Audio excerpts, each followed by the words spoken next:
Islam itu keterbukaan dan kafir itu ketertutupan. Begitu premis dasarnya.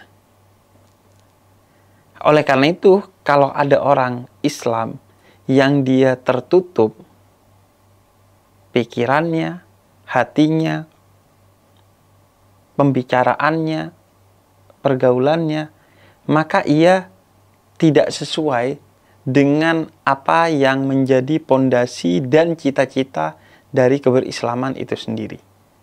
Begitu juga kalau ada orang Islam yang eksklusif, fanatik, intoleran, maka ia sebenarnya tidak merepresentasikan Islam itu sendiri. Karena seharusnya Islam itu runutan dari keterbukaan, maka runutan dari keterbukaan itu dia seharusnya inklusif, dia moderat, dan dia toleran kepada perbedaan yang ada di sekitarnya. Kita mulai dari kafir sebagai ketertutupan. Secara bahasa, memang kafir itu maknanya tertutup.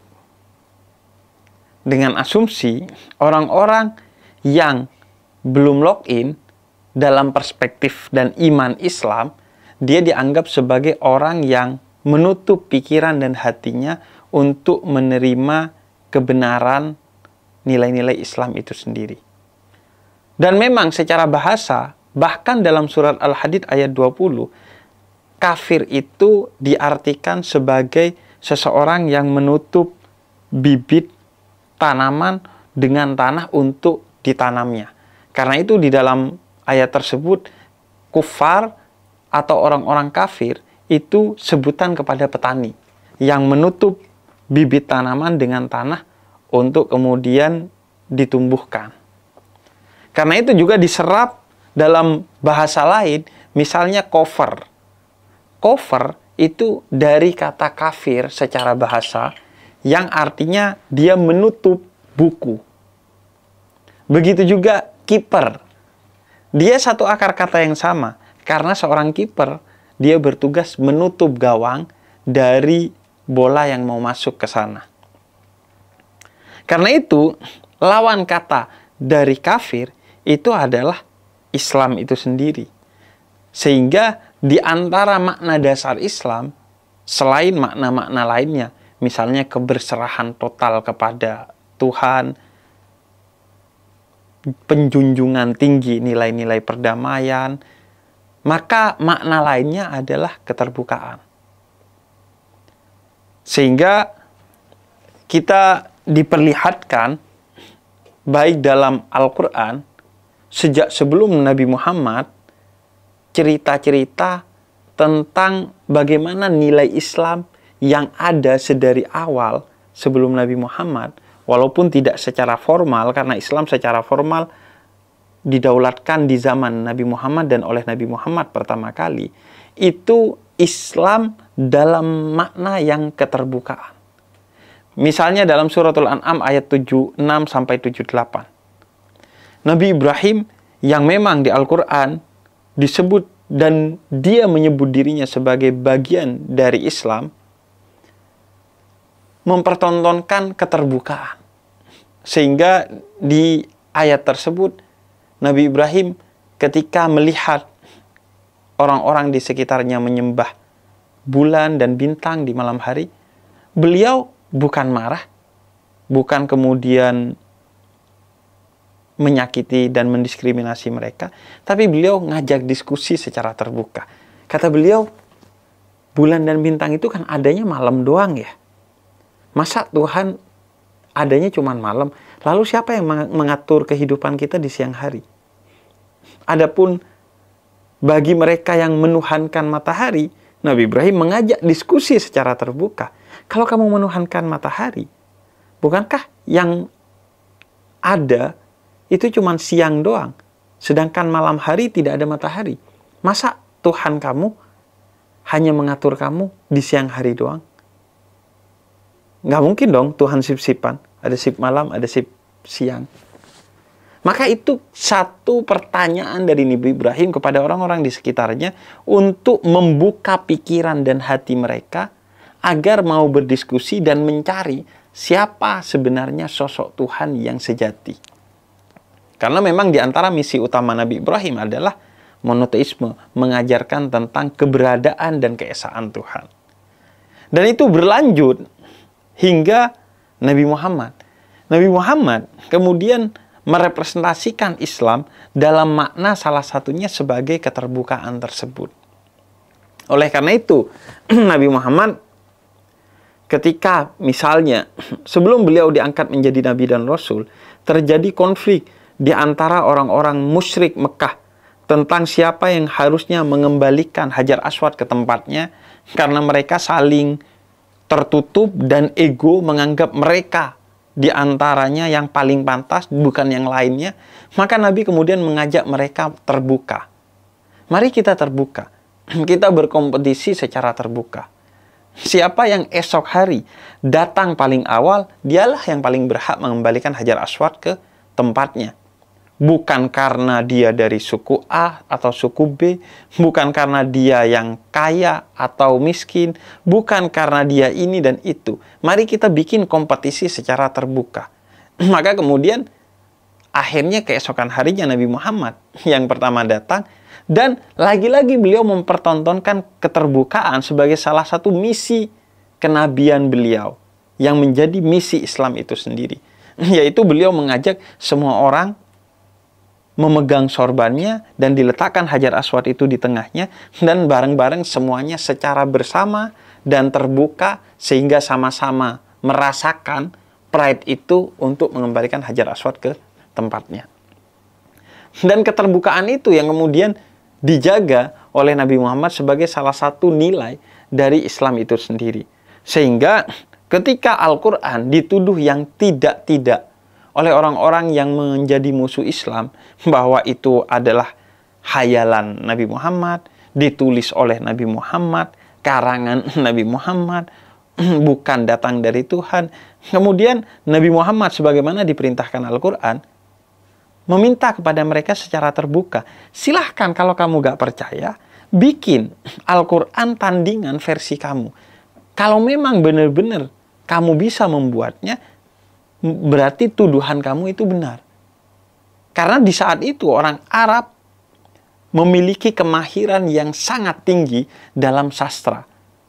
Sedangkan Al-Quran salah satu aspeknya adalah tingginya kesusastraan Arabnya. Sehingga kata Nabi Muhammad, ketinggian ini bukan ketinggian dari seorang manusia. Ini sastra yang tidak tertandingi. Maka kalau kalian merasa ini karangan saya, buatlah seperti ini kalau bisa. Kalau nggak bisa, ya berarti kalian harus percaya secara fair, secara terbuka, bahwa ini bikinan Tuhan. Paling tidak, ini bukan bikinan manusia, tapi sesuatu yang beyond, yang melampaui manusia. Dan tentu dalam keyakinan Islam itu adalah Tuhan yang Maha Kuasa dan Maha Esa. Begitu juga berlanjut ketika terjadi percekcokan antara kelompok muslim dengan kelompok musyrik di satu tempat yang namanya Hudaybiyah.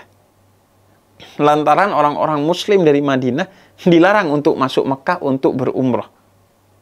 Maka ketika terjadi suasana yang nyaris konflik, kata Nabi Muhammad, kita diskusi aja secara terbuka. Apa yang sekiranya bisa menjadi titik temu bagi kita. Dan akhirnya terjadilah dari diskusi yang terbuka itu perjanjian yang disebut dengan perjanjian Hudaybiyah, di mana tidak ada darah yang tumpah, tidak ada nyawa yang hilang, lantaran keterbukaan Nabi Muhammad untuk berdiskusi bahkan dengan musuh-musuhnya. Berlanjut lagi di sejarah Nabi Muhammad ketika beliau didatangi oleh orang-orang Nasrani dari Najran untuk mendebat Nabi Muhammad. Karena dia menganggap agama Nabi Muhammad itu karangan belaka dan yang benar hanyalah agama Nasrani. Maka kata Nabi Muhammad, mari kita diskusi. Bahkan Nabi Muhammad melakukan diskusi itu di masjidnya. Dan ketika Nabi Muhammad berdiskusi dengan mereka, akhirnya deadlock, mereka tidak mau menerima argumen Nabi Muhammad. Kata Nabi Muhammad, mari kita secara terbuka serahkan urusan ini kepada Tuhan. Sebagaimana kemudian diceritakan dalam suratul An'am ayat 61, kata Nabi Muhammad, mari kita mubahalah. Artinya, silahkan kamu dengan kaum kamu datang, saya akan datang dengan keluarga saya, kemudian serahkan ini masalah kepada Tuhan, jangan kita yang memutuskan, apalagi diputuskan dengan cara yang sifatnya konflik. Jangan kita menutup diri. Maka bukalah ini, serahkan kepada Tuhan, biarkan Tuhan yang menentukan. Siapa yang kemudian tertutup, tidak mau menerima kebenaran, biarkan Tuhan yang menghukum mereka. Dan siapa yang terbuka menerima kebenaran, maka biarkan Tuhan yang memberikan kemuliaan kepada mereka. Jadi, Nabi Muhammad menghindari yang namanya ketertutupan, selalu menjadi pribadi yang terbuka, karena itu karakter Islam, dan itu adalah salah satu pondasi dan skema terbaik untuk menghindarkan kita dari sentimen, bahkan konflik. Terbuka untuk ngomong, untuk diskusi, bahkan untuk berdebat secara positif guna mencari titik temu. Kalaupun tidak ketemu titik temunya, kita agree to disagree, setuju untuk tidak setuju. Oleh karena itu, ketika kemudian Nabi Muhammad telah mendirikan negara Madinah, maka Nabi Muhammad mendirikan negara Madinah itu dengan keterbukaan. Kata Nabi Muhammad, walaupun negara Madinah itu didirikan oleh Nabi Muhammad yang merupakan seorang Nabi dan Rasul untuk membawa Islam, tapi kalau ada non-Muslim yang mau hidup dengan damai, berdampingan bersama orang-orang Islam, silahkan. Nabi Muhammad sangat demokratis, terbuka untuk siapa saja yang berbeda dengan beliau. Begitu juga ketika Nabi Muhammad bersama sahabat dan umatnya datang ke Mekah dengan kekuatan yang tidak tertandingi. Yang beliau lakukan bukan penaklukan kota Mekah. Pikiran bahwa beliau akan menaklukkan kota Mekah karena dulu diusir oleh orang-orang musyrik Mekah, sehingga sekarang akan balas dendam, itu justru pikiran orang-orang kafir di Mekah. Mereka berkata, hada yaumul malhamah. Ini pasti adalah hari balas dendamnya Nabi Muhammad, karena dulu dia diusir. Tapi kata Nabi Muhammad, la, tidak. Hada yaumul marhamah. Ini adalah hari cinta kasih. Karena Muhammad dan Islam yang dibawanya tidak pernah mengajarkan kebencian, apalagi dendam. Maka yang dilakukan oleh Nabi Muhammad bukan penaklukan kota Mekah, tapi pembukaan kota Mekah. Itulah makna Fathum Mekah. Fathum Mekah berasal dari kata fataha. Fataha itu artinya pembukaan. Artinya membuka. Membuka untuk apa? Membuka untuk siapa saja yang mau hidup bersama, hidup berdampingan, hidup yang saling menyayangi dan berkolaborasi, saling gotong royong dalam kebaikan, kebersamaan, kemanusiaan, dan kedamaian di tengah perbedaan apapun. Mau berbeda agama, bahkan yang tidak beragama, mau berbeda ras, suku, bahkan yang tidak bertuhan sekalipun, silahkan hidup di Mekah asalkan mau hidup secara damai dan memegang prinsip-prinsip luhur yang disepakati bersama, yaitu kemanusiaan, perdamaian, keadilan, dan lain sebagainya. Nabi Muhammad membuka kota Mekah dari yang awalnya ditutup oleh kelompok-kelompok tertentu, oleh orang-orang yang strata sosialnya tinggi, oleh orang-orang yang strata ekonominya tinggi, oleh orang-orang yang merasa lebih agung dari yang lainnya karena warna kulitnya, karena sukunya, dan lain sebagainya. Nabi Muhammad buka semua itu. Kita setara di tengah perbedaan itu semua. Maka Islam di antara ciri utamanya adalah keterbukaan. Sehingga kita diajarkan oleh Nabi Muhammad untuk menjadi pribadi yang terbuka. Terlebih di era media sosial seperti saat ini, sudah sewajibnya dan sepatutnya seorang muslim itu terbuka kepada perbedaan. Kalau ada sesuatu yang terjadi pertentangan di antara kita, kita terbuka untuk diskusi. Kalau tidak selesai dengan diskusi, kita terbuka untuk berdebat secara positif. Sehingga keterbukaan itu yang menjadi salah satu ciri utama Islam tetap mengalir dalam darah kita sebagai seorang muslim. Oleh karena itu, kata Nabi Muhammad dalam salah satu sabdanya, iman itu ada 60 sampai 70 cabang.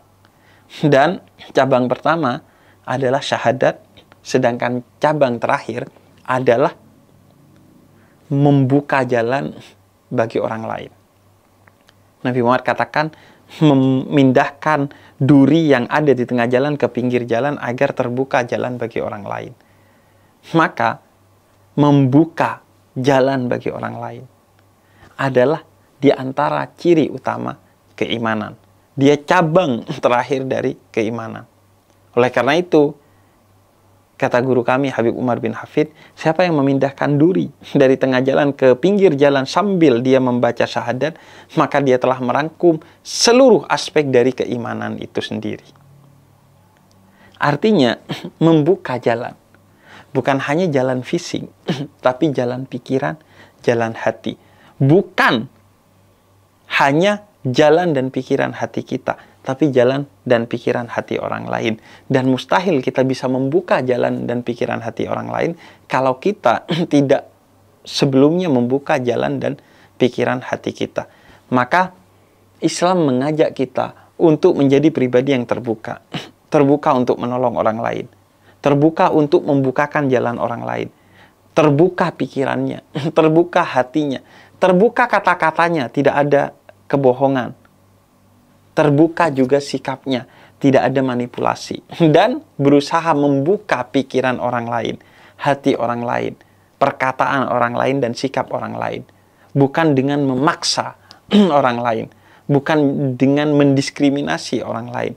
Bukan dengan menutup pikiran orang lain agar orang lain terus mengikuti kita. Meskipun itu tentang Islam. Kita tutup pikiran orang lain dari informasi-informasi lain agar dia tetap Islam.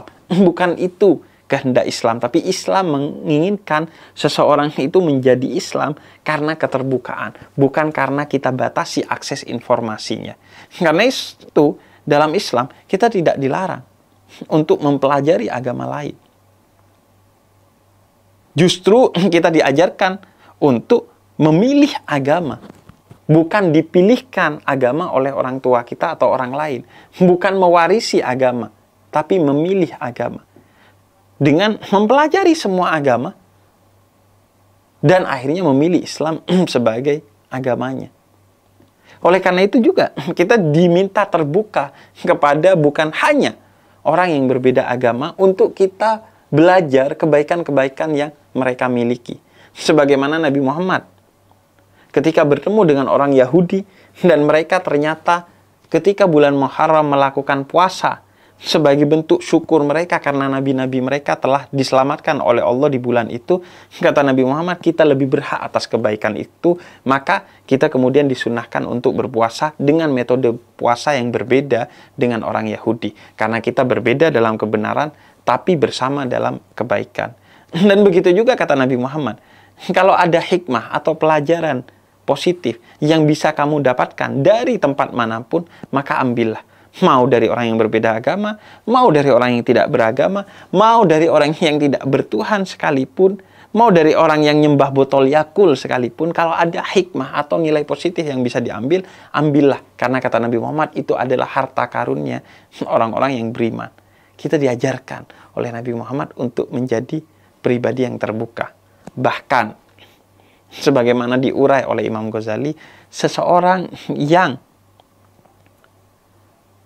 terbuka untuk mencari kebenaran, namun pada akhirnya dia belum sampai kepada kebenaran Islam, maka dia kelak di akhirat berbeda dengan orang-orang kafir. Dia disebut sebagai ahlul fitrah, orang yang bersetia kepada kesucian hati dan pikirannya, sehingga mereka akan menjadi golongan yang selamat. Karena apa? Lantaran mereka terbuka. Hanya saja belum sampai kepada Islam. Karena keterbukaan itu adalah pondasi dari nilai Islam itu sendiri. Sehingga ketika orang sudah terbuka, maka berarti dia telah OTW kepada Islam. Berarti dia telah menjalankan nilai-nilai dasar Islam. Karena itu, sebagai seorang Muslim, sudah sepatutnya kita menjadi pribadi yang terbuka. Bukan eksklusif, bukan fanatik, bukan intoleran. Tapi terbuka, moderat, toleran, inklusif, agar kemudian kita betul-betul berislam bukan hanya di lisan, tapi di pikiran dan di hati. Agar kita berislam bukan hanya di KTP, tapi di makna. Agar kita berislam bukan hanya sekedar di formalitas, tapi di substansinya, di nilainya, kita betul-betul menjadi seorang muslim yang sejati.